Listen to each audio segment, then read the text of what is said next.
Hey guys, hope you're all doing fantastic today. Doing some cleaning, but we just got some stuff delivered here. But first things first. Jack is just chilling on the couch, having the roughest of days. We have no tuna for him. He's not happy. They had a VIP weekend for Lego, so I ended up getting a big set that is retiring probably at the end of this year. So I wanted to get it before it kicked the bucket and went into the vault. Let's take a look at box one. I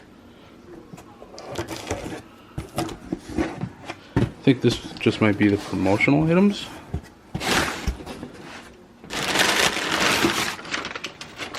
Ah, yes, the promotional items. So, ended up getting, this one's new. I don't have any of these. This is the Summer Fun VIP add-on package. Seen some pizza boxes, some hot dogs, fish, palm leaves. Have a lot of stuff here I can add to the Lego City. Especially to the, ooh, pizza too. They actually have a lot of cool stuff in here. Stuff I can add to the, not the Asian restaurant, but I want to do like a surf bar and grill type of a thing. A really nice restaurant for that, so this would be a definite plus for that. This also came with the Pirate Ship Playground, which is a promotional item. This is actually the second one, so I may end up giving this one away down the road, or selling it, or if anything, it would just be parted out. But I'd rather put it to good use and give it to a good home. So we'll see what we do with that one down the road. And then got another one of these bad boys. This is a fleece blanket. It's a VIP exclusive gift. It is, I mean, it's suctioned all the air out of it right now, but this is an amazing blanket. If you get a chance to pick one up for a good price, I highly recommend this.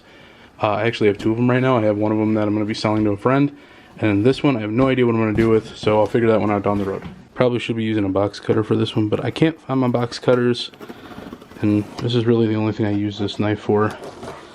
I don't use it for hunting or anything, just for cutting open packages.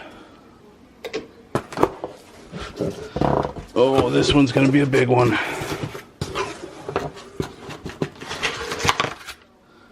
Look at that. Ooh, that's so pretty. The Coliseum. Let's take it out. It is the 18 plus, set number 10276, 9,036 pieces. That thing is beautiful. Look how big that box is. That's a massive box. This is my hand compared to the box. The cool thing about these boxes, same thing with the Millennium Falcon, is that these boxes are almost a work of art in themselves. I cannot wait to crack this one open and get going on it. How big is it? 23.5 inches wide by 10.5 inches high. And front to back, you're looking at 20.5 inches. So it's a pretty beefy set for a Lego. That's cool. You'd think for 9,000 pieces it would be. But this one is going to go in storage along with the Hogwarts Castle that's in there right now. And what other ones are in there? The Paris, the Eiffel Tower. Boy, so many big ones. Yeah, when we get the new place, when we get the new house, I'm going to be doing a lot of live streaming for all of these sets. So you guys are going to see me build them from start to finish. Hey guys, hope you're all doing fantastic today. It is a warm one. It's 4th of July, so I hope you're all having a good holiday weekend or week, depending on when you're taking days off or if you have days off. Just make sure you're taking some time for yourself to relax and enjoy the weather. Hopefully it's good where you guys are. Right now it's like 95 degrees, and I don't even think that's what the real feel. Nope, the real feel is 99. So yeah, I'm not a summer guy. I love the holidays, I love the atmosphere of it, but boy oh boy do I miss fall and winter. It's just, oh dude, no. But no, something I wanted to touch on that I got in a conversation with a friend before. We were talking about Lego, and it's a person I recently just started talking to about Lego, and she brought up the conversation of what your origin story is for Lego, which really got me thinking, because I don't think that's anything I talked to you guys about. So I kind of wanted to dive into that and give you guys some kind of a glimpse of where I started with Lego, and where my journey has gotten to this point. All right, so first off, sorry if you guys can hear my fan. Like I said, it's freaking hot outside, and having my computer on in a small room is not helping right now. Put it in what year released in. They have descending order and just a regular order, so we'll put it in regular order. And my sets started in about 93 to 95, going into 96. That's where it really started. And I went anywhere from like 93 to 99 is where my early span of Legos went with. It was a lot of Castle, Aquazone, Western, and Adventure sets. I don't have a couple on here because I can't remember exactly what set they were or the total pieces that were in the set.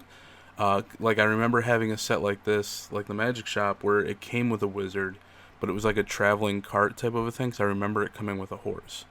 So I don't know if that was just a little small set or if that was a big set. So I'm still going through and looking through the pieces that I have and trying to remember. I actually have some in storage right now, so once I get the storage bucket out, I'll be able to make this a lot easier for myself. But the Magic Shop was one of the first ones. This was one of the larger sets I had, and I absolutely love this. Seeing how simplistic a lot of this stuff was back then, too.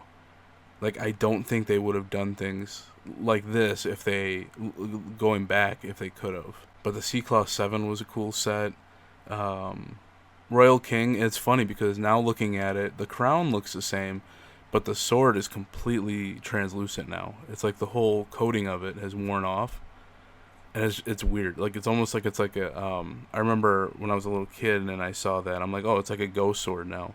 So I thought it was pretty cool, just playing into the lore of what that king was probably doing at that time. I had a whole bunch of these, the Shark Scouts, just because these were like the normal, like, what, the $5 to $10 sets back then. So I got quite a few of these for birthday gifts and whatnot, along with the Sea Spirit 9. Got a ton of those as well. The Aqua Accessories ones, I used to get those all the time. Crystal Crawler, along with the, which I thought was a really cool set back then. The Sheriff's Lockup was one I got for one of my birthdays. And this was also one of the bigger sets I had. I had 3 large sets, and it was the Sheriff's Lockup, the Sea-Claw 7, and the Ninja Surprise. Those were the 3 biggest sets I had growing up. Looking back, I kind of wish I would have gotten more of the Adventures sets, just because these were really cool, and I think that's what kind of got me started in the whole love for Egyptian artifacts and the mysteriousness of archaeology and whatnot. I love that kind of stuff. This is so simple for a design for a plane, and looking at some, and we'll take a look at some that are newer, but seeing this one compared to, like, say, a newer one, like, this is kind of complex, but it's like this, the wings, the bi-wings, that is crazy how simple that was. Like, looking back at it now, that's nuts. Taking out the Lego City truck, the pet shop, and the loader and tipper, because I just bought those 3 within, like, the past year. The cave, the first night, and the crafting box from the Minecraft series in 2014 were some of my very first Lego sets that I got back into from taking a break, basically, from 1999 to 2014. So you're looking at a 15-year gap that I missed out on Legos. So it would be interesting to go see what sets I missed out on, because there's probably some good ones that are quite expensive. Like, I know the pet shop was not a cheap one at all, and I was able to find a really good deal on it. Apart from the 3 Minecraft series ones, I really didn't get anything until maybe a year later. My parents got me some for birthday gifts, or if they went to Disney and we picked one up. They got me Kylo Ren's Command Shuttle, which was a cool one. This one officially, I can honestly say this one, and the next one they got me, which was the Rebel U-Wing Fighter, if it wants to load. These were the 2 Star Wars Legos that got me back into the series altogether. So I owe these 2 a lot of credit. The Minecraft ones were okay. They were really nothing that sparked any interest for me to get back into Lego. But these 2 Star Wars ones, the Rebel U-Wing Fighter and Kylo Ren's Command Shuttle, both of those got me hands down back into Lego. And then it was the big expenditure of the Millennium Falcon, when I was down in Disney World one year. I said, okay, you know what? One of these years I'm going to save up for this, and I'm going to get myself one of these. If not one of these, then the Death Star. And the Death Star retired, and this thing was still around. And I ended up picking it up in like, what, 2020, I want to say. And that got me just full into it again. I was fully sold into Lego. And that's basically where I am today with being a adult fan of Lego, or an AFOL. Let's see if we can find an airplane that is reminiscent of, or that's a good comparison, rather, of the older set compared to it. If I can actually find one now. Well, yeah, actually I have a few of them. In 2020, the Creator set, the propeller plane, that one looks good for a very basic set. And then you go into Mickey Mouse's propeller plane, which is a decent looking set. Very basic, but still very, very good looking. Or looking at Amelia Earhart's tribute plane.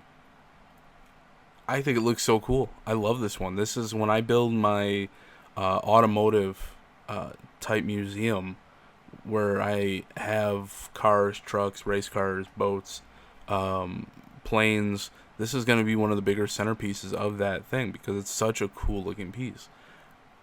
But yeah, compare this to, say, what we got with the Bi-Wing Explorer, or the Adventurers set. It looks so basic compared to that. It just looks so cool. But yeah, I thoroughly enjoy Legos. It's fun, not just because I know a lot of people look at it as a toy, but when you actually sit down and do a Lego, it's extremely relaxing. And a lot of them are getting into adult Legos, which there's a huge set of those now, because Lego realized just how big of a fan base they could really have with them. So when you get sets that are like this one, a ship in a bottle, putting that on a desk, it looks really sharp. You can put that in an office, and it looks really nice. So if you haven't gotten into Legos, I say give it a shot. Even if it's like one night, just spend $40, buy yourself a nice Lego set that you want to have displayed somewhere. Maybe it's a Star Wars ship. Get a nice, I don't know, bottle of wine or a soda, or put on a nice movie and get some snacks, and just explore your creative side with a Lego. I think you'll really enjoy it. In the last video, I mentioned that I was also getting a tattoo. Well, I got my tattoo. Now, to try and show you this is going to be an awkward angle, but I'll try. Yeah, trying to show you this is such an awkward angle that I just can't do it, so I'm going to have to show you a picture of it. But basically, love how the whole thing turned out. Heather at Alter Ego did an amazing job. It was 2 sessions. The first session was just a line and shadowing, and then the second one was all the color. So it turned out really well.